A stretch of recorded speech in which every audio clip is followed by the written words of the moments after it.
Bonsoir Philippe Martinez. Bonsoir. Je vous vois sourire parce qu'à chaque fois qu'on vous sort le patron de la CGT, ça me fait beaucoup rire. Le secrétaire général de la CGT, invité de l'interview Écho ce soir, car lundi prochain, François Hollande va détailler un nouveau plan contre le chômage avec plus de formation pour les chômeurs.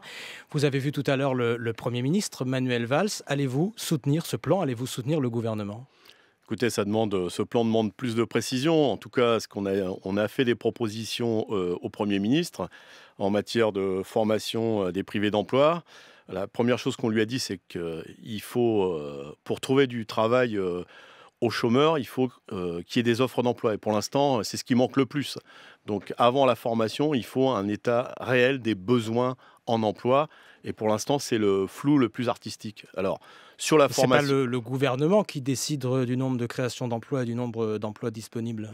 C'est pas lui, mais enfin, en tout cas, Monsieur Gattaz parle souvent qu'il y a un déficit de demandeurs d'emploi pour pourvoir aux emplois vacants. Pour l'instant, on n'a pas cet état réel.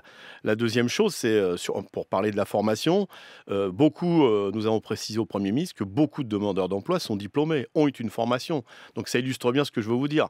C'est pas naturellement en relation avec le diplôme ou la formation. Donc il faut d'abord avoir un état des lieux des emplois disponibles et après on peut pouvoir travailler. Est-ce que c'est une priorité tout de même pour vous aujourd'hui que de former 500 000 chômeurs supplémentaires?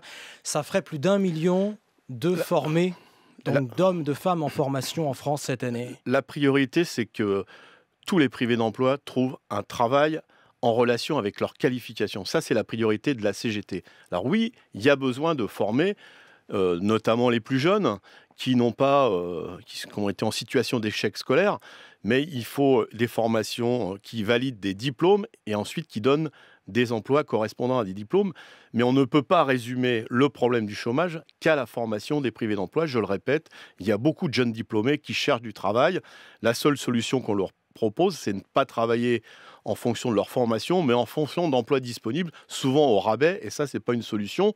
Je précise aussi que beaucoup de chômeurs, ce qu'on appelle les chômeurs de longue durée, les seniors, plus 10% l'année dernière, eux ont été sortis de l'emploi, et le problème, c'est qu'ils n'ont pas eu suffisamment de formation professionnelle durant leur carrière, et ça, c'est un problème de patron, c'est un problème du MEDEF qui devrait former plus les salariés quand ils sont au travail. Il y a d'autres idées, d'autres pistes dans ce que le gouvernement propose, et notamment ce qui concerne les indemnités que les salariés peuvent obtenir en cas de licenciement abusif devant les prud'hommes. Vous savez que beaucoup de chefs d'entreprise expliquent qu'ils ont peur d'embaucher, et c'est la raison pour laquelle le gouvernement va plafonner ces indemnités avec un système de plafond unique pour tous les salariés. Est-ce que ça, Philippe Martinez, ça vous rassure ou ça vous inquiète? D'abord, vous avez noté que le MEDEF veut prévoir les modalités de licenciement avant de voir les modalités d'embauche, qui est quand même un paradoxe. Pour régler le problème du chômage, c'est quand même un problème. Sur les indemnités, oui, ça nous inquiète, car chaque situation de salarié est particulière, et donc on ne peut pas fixer des barèmes, comme l'impôt, par exemple, pour la question des indemnités prud'homales. Ce qu'il faut, par contre, c'est faire de la prévention. Et ça, nous l'avons dit au gouvernement et au MEDEF. Pour éviter les contentieux du travail, il faut du dialogue social, y compris dans les PME, TPE, c'est-à-dire des délégués syndicaux qui permettent d'éviter des licenciements abusifs, mais qui sont souvent faits par non-connaissance du Code du travail. Donc il faut qu'il y ait ce dialogue, il faut de la prévention. Le problème des indemnités est autre chose. Mais en tout cas, il faut que chaque cas puisse être étudié individuellement. Et donc, faire des plafonnés ou en tout cas faire des barèmes, c'est pas une bonne solution. Donc non au plafond, au barème unique? Non, parce que chaque situation est particulière en fonction de l'âge du salarié, sa situation familiale, la cause du licenciement, etc. etc. Donc, par contre, j'insiste beaucoup sur la prévention. Il faut du dialogue dans les entreprises. Beaucoup de contentieux du travail se terminent au prud'homme parce qu'il y a une erreur commise par méconnaissance de la loi. Donc, c'est ça qu'il faut travailler. Et vous savez que c'est ce qui fait peur précisément à beaucoup de chefs d'entreprise? Ils ont peur de ne pas savoir, ils le disent d'ailleurs ici aussi. Ils ont peur parfooi de faire une bêtise, comme vous dites. Oui. Est-ce que vous les comprenez? Est-ce que vous les soutenez là-dessus? C'est pour ça qu'on s'est battu, et il est encore temps que le gouvernement agisse sur la loi Rebsamen, la très célèbre maintenant loi Rebsamen, pour qu'il y ait du dialogue. C'est-à-dire qu'il faut des moyens pour les organisations syndicales pour discuter et dire attention aux patrons qui parfois ne connaissent pas la loi, en disant attention, si vous faites ça, ça va finir au prud'homme. Donc évitez de faire cette erreur, corrigez ça et ça se finira bien. Et vous pourrez garder votre salarié tranquillement. Vous savez que d'une certaine façon, vous allez là dans le sens du patronat qui disait encore hier dans le journal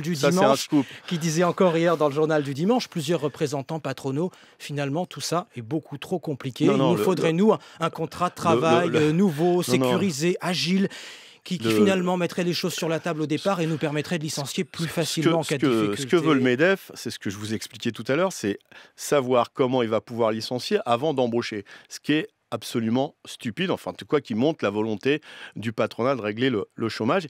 Il faut des règles et que les règles soient les mêmes pour tout le monde. Et en général, quand il y a besoin d'un salarié, eh bien, il n'y a aucune raison qu'on le licencie.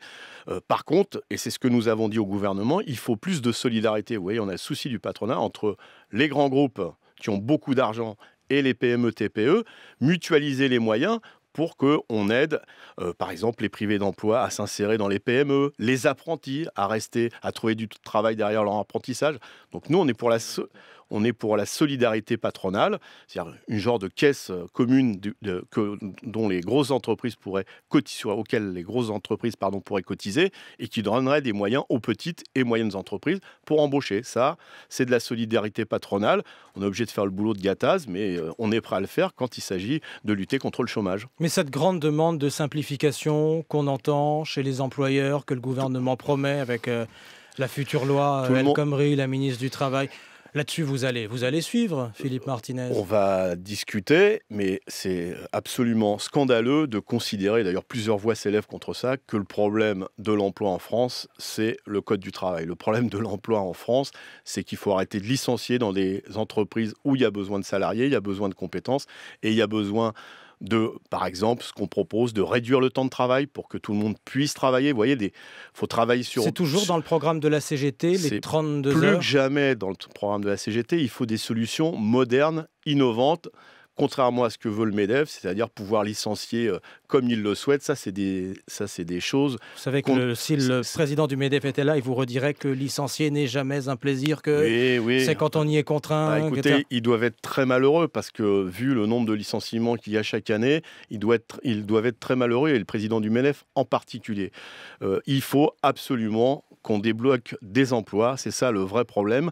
Et donc des emplois, il y a des syndicats qui travaillent sur des propositions de création d'emplois dans des tas d'entreprises, écoutons-les.